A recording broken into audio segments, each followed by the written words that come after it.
I hope the screen is visible to all. सगळ्यांना screen दिसतीये?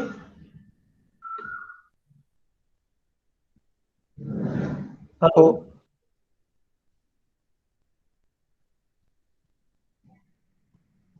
सगळ्यांना स्क्रीन दिसतीये का? हो sir. Yes, Okay. sir. Good morning, everyone. Today we will discuss some few more questions on FIFO method and one question on LIFO method. In the previous lecture, we have already studied how to solve the numerical questions on FIFO method.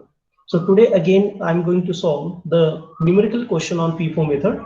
So today's question for discussion is, from the following particulars, prepare the store ledger account showing how the value of issues would be recorded under the FIFO method.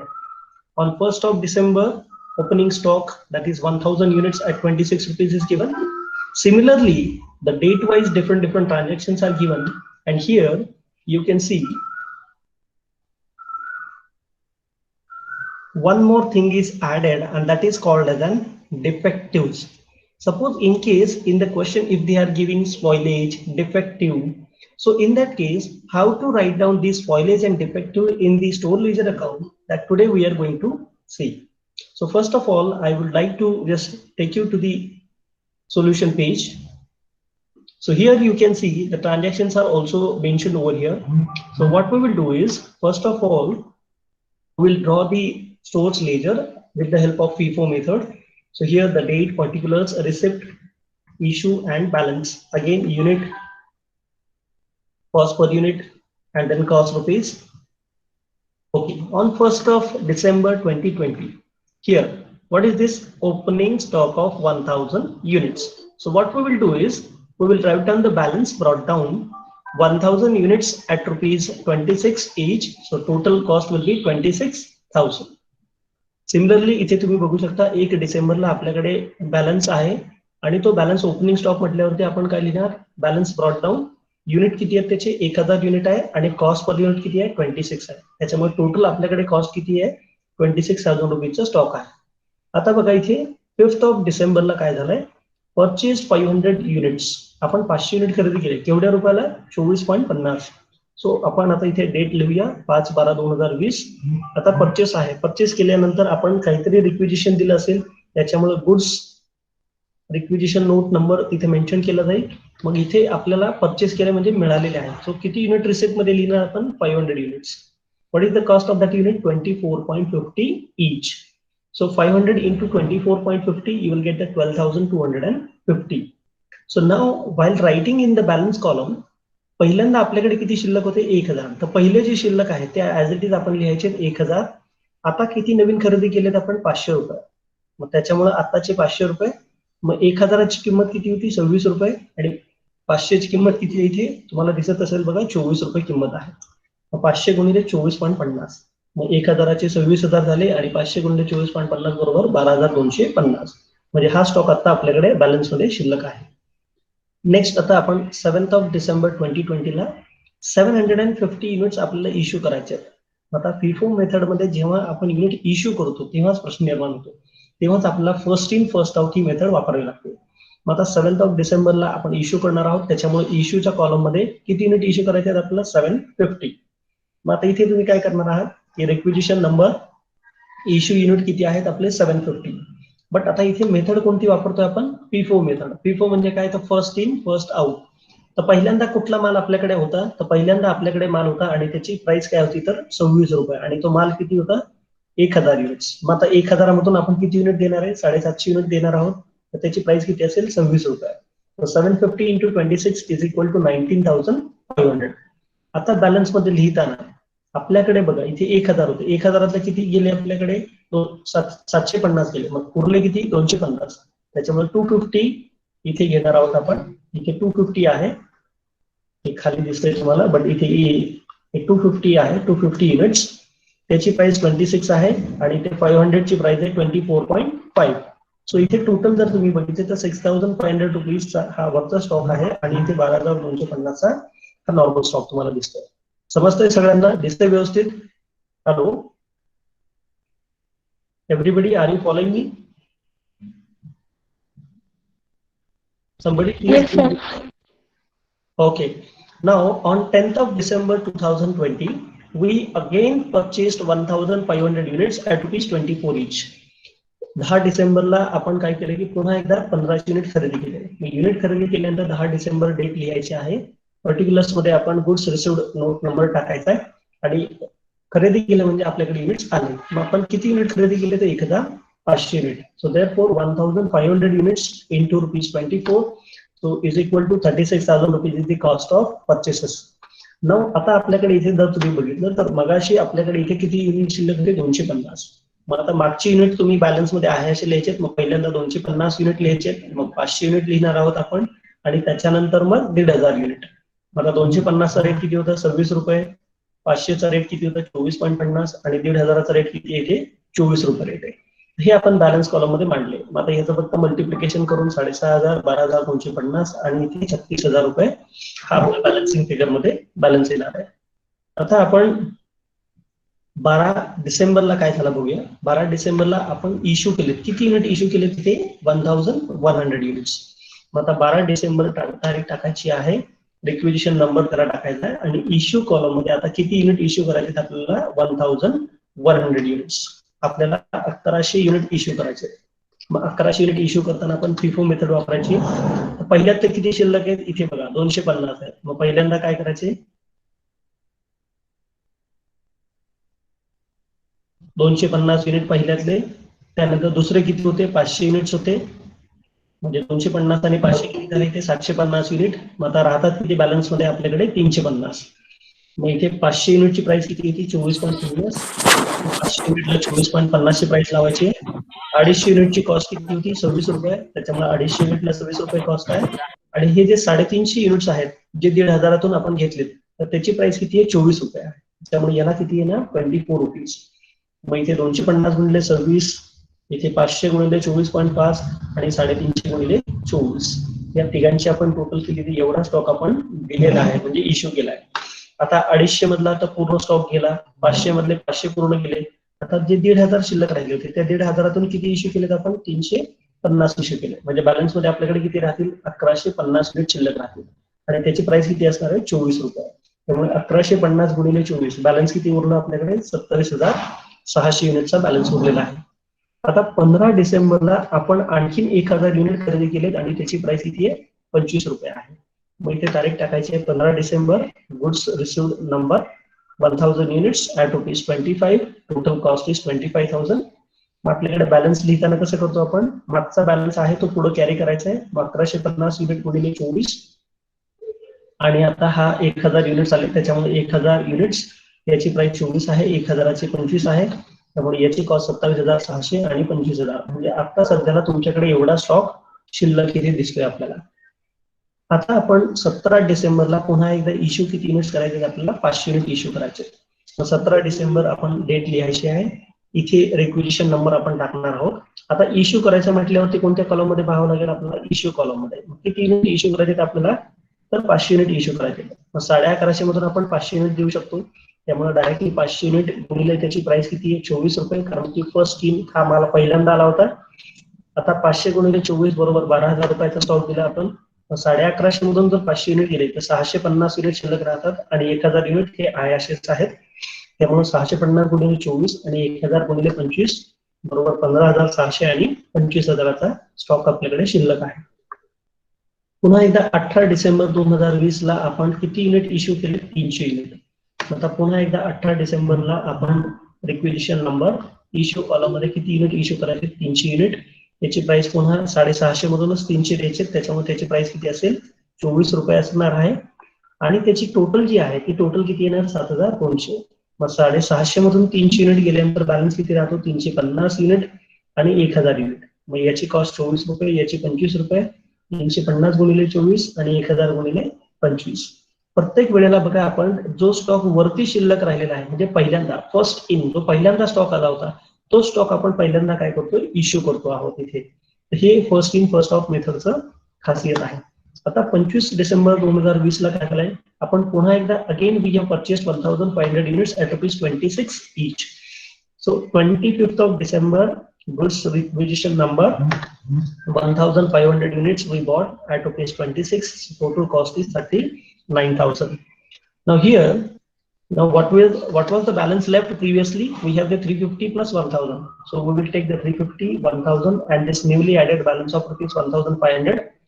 So again we will multiply with the respective prices, that is 24, 25 and the new price is 26. So here again the balance will be 8,400, 25,000 and 39,000. So this is the balance of stock which is left in the store. So on 29th of December we have issued 1,500 units. Now while issuing the unit we should consider the first units. So on the 29th of December, here you can see requisition number, and now we are supposed to give the issue of the units. Now we have the first of all 350 units of the previous, that is first purchase केलेले आपण पहिले किती units आहे 350 ला 24 रुपयाने आपल्याला किती करायचे 1000, तर दुसऱ्या ह्याच्यामध्ये आपण 1000 युनिट्स इथे देणार आहोत 1000 युनिट्स. आता हे जे 1500 युनिट्स आहेत यातले किती द्यावे लागतील, फक्त 150 द्यावे लागतील. 1500 150 युनिट म्हणजे टोटल इथे झाले आपले 1500 युनिट्स. मग 350 ला रेट किती लागणार 24, 1000चा 25 आणि 150 ला 26. मग आता याची टोटल केल्यानंतर तुम्हाला टोटल कॉस्ट मिळेल याची. आणि आता बॅलन्स मध्ये 350 गेले, 1000 गेले आणि 1500 युनिट जे शिल्लक होते त्यातले किती वापरले आपण 150 देऊन टाकले, म्हणजे शिल्लक किती राहिले 1350. याची प्राइस किती आहे 26 रुपये. मग आपला बॅलन्स किती शिल्लक राहिला 35,100. आता एक महत्वाचं इथे दिलेलं आहे बघा, डिफेक्टिव्ह. एवढं सगळं केल्यानंतर आपल्याला असं लक्षात आलं की आपल्या स्टोअर मध्ये 15 युनिट्स हे खराब आहेत. जर 15 युनिट्स खराब असतील तर ते तुम्हाला स्टोअरला कोणाला इश्यू करता येतील का, तुम्ही कोणाला देऊ शकता का, नाही देऊ शकत. म्हणजेच काय की तुमचे 15 युनिट्स हे वाया गेलेले आहेत. मग तुम्हाला इथे 31 डिसेंबरला मी ते स्टार केलं बघा मुद्दामून, कारण की हे डिफेक्टिव्ह आहे. इथे तुम्हाला लिहायचं आहे डिफेक्टिव्ह, आणि स्पॉइलेज असेल डिफेक्टिव्ह असेल तर तुम्हाला ते, किंवा रिटर्न असेल तर तुम्हाला ते इश्यू कॉलम मध्ये लिहायचे, हे लक्षात ठेवा सगळ्यांनी. So whenever such kind of things are given like defective, spoilage, then you are supposed to write down all these things in the issue column. So here in the issue column आपल्याकडे किती शिल्लक आहेत 1350, यातले 15 unit defective आहेत. मग ते 15 unit defective त्याची price किती 26 रुपये, आणि 15 गुणिले 26 मध्ये 390 रुपयाचा माल खराब आहे, तर तो आपण खराब माल देऊन टाकला. मग इथे तुमच्याकडे शिल्लक किती राहतील 1350 मधून 15 गेले म्हणजे 1335, त्याची प्राइस किती आहे 26 रुपये. मग बॅलन्स किती शिल्लक राहिला 34,710. म्हणजेच आपल्याकडे आत्ताच्या घडीला 34,710 रुपये इतका बॅलन्स शिल्लक आहे. I hope you all have been understood this question. समजलाय का सगळ्यांना प्रश्न? Hello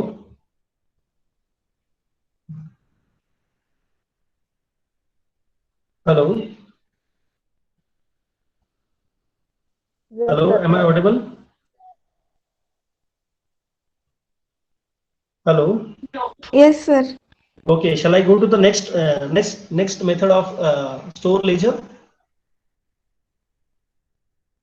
Yes, sir. Okay. So I hope you might have been understood this question. Now again I am moving towards the new method which is called as an LIFO method.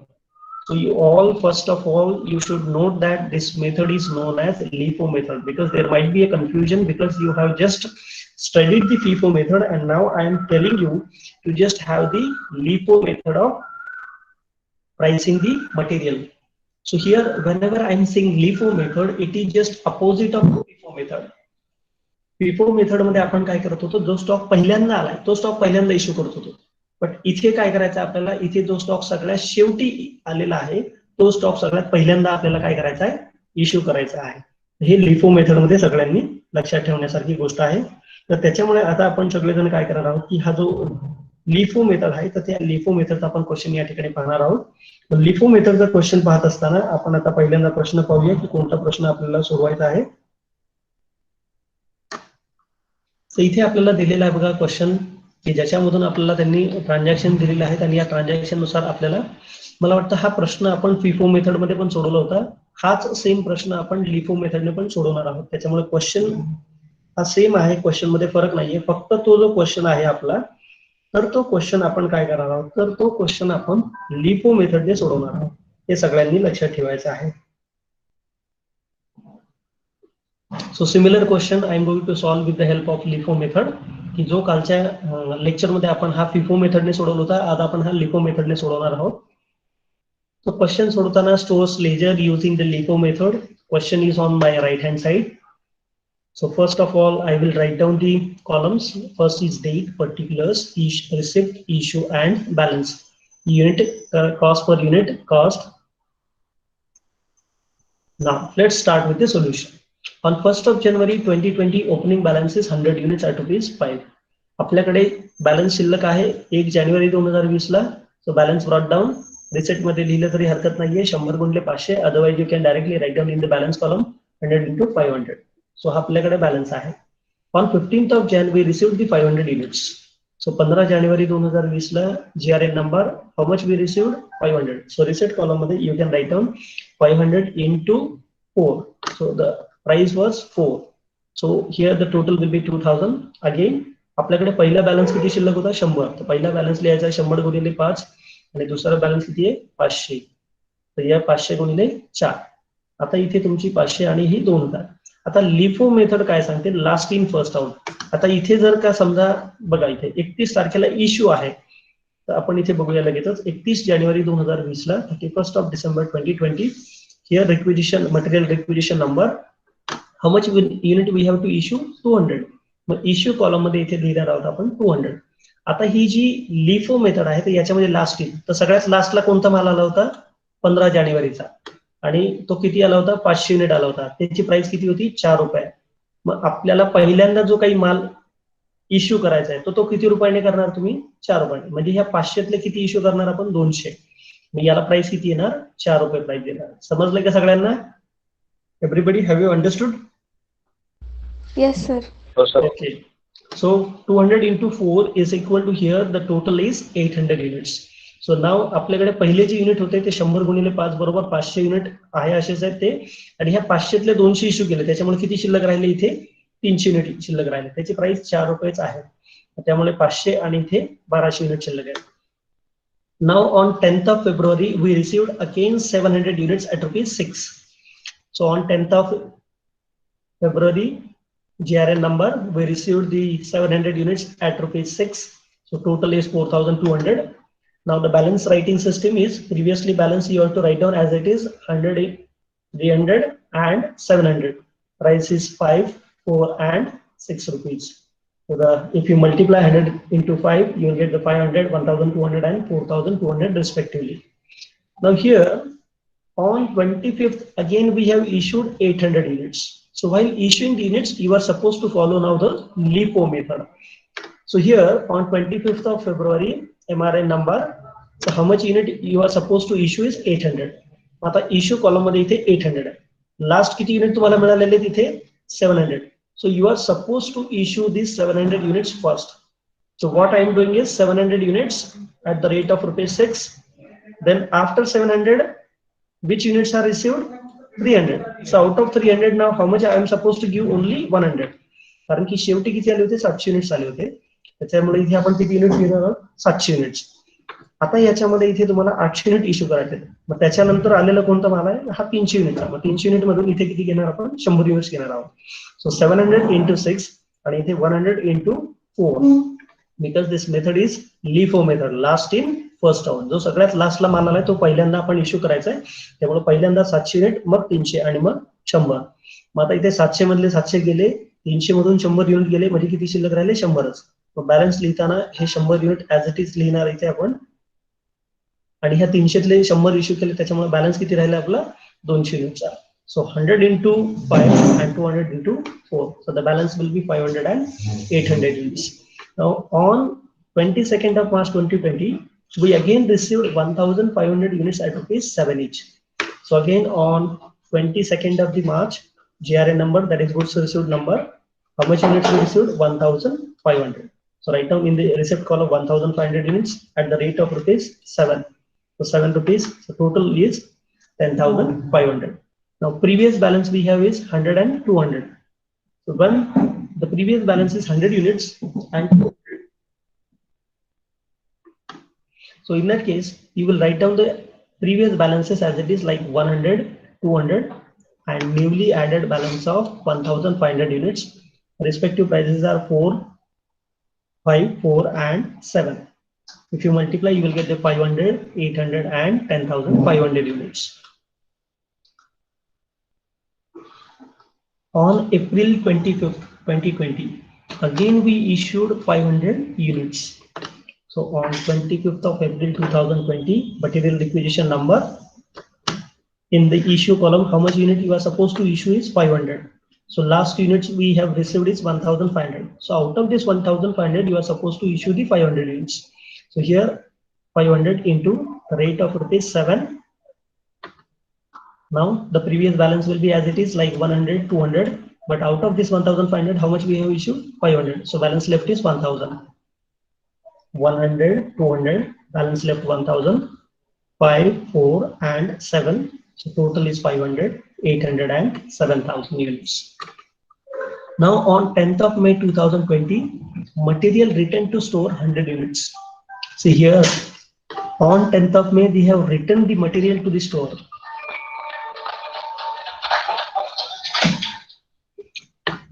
But this material was issued on 25th of February at the rate of ₹4. Therefore, you should consider the ₹4 price because it was issued on 25th of February. So whenever returning the material to the store, so on 10th of May 2020, material returned to store. As you are returning, it means that again some department they have been returned this material to the store. So therefore, it will be again added to the store's ledger. So in the receipt column 100, we have issued on the 25th of February 100 units at ₹4. So therefore, price will be ₹4. Total cost is 400. Now previously we have 100 plus 200 plus 1,000 units. Now again there will be addition of 100 units. So therefore 100 units, 200 units, 1,000 units. This unit we have received is 100. So the prices will be again 5, 4, 7, and again the price is 4. So total balance is 500, 800, 7,000 and 400 units. And the last transaction is on 30th of June 2020, we have issued 200 units. So again on the 30th of June 2020, material requisition number, in the issue column, how much unit we have issued? 200. So last unit that we have received is 100. So therefore this 100 units will be first issued. So 100 at the rate of ₹4, and the second last is 1,000. So out of this 1,000, only 100 units will be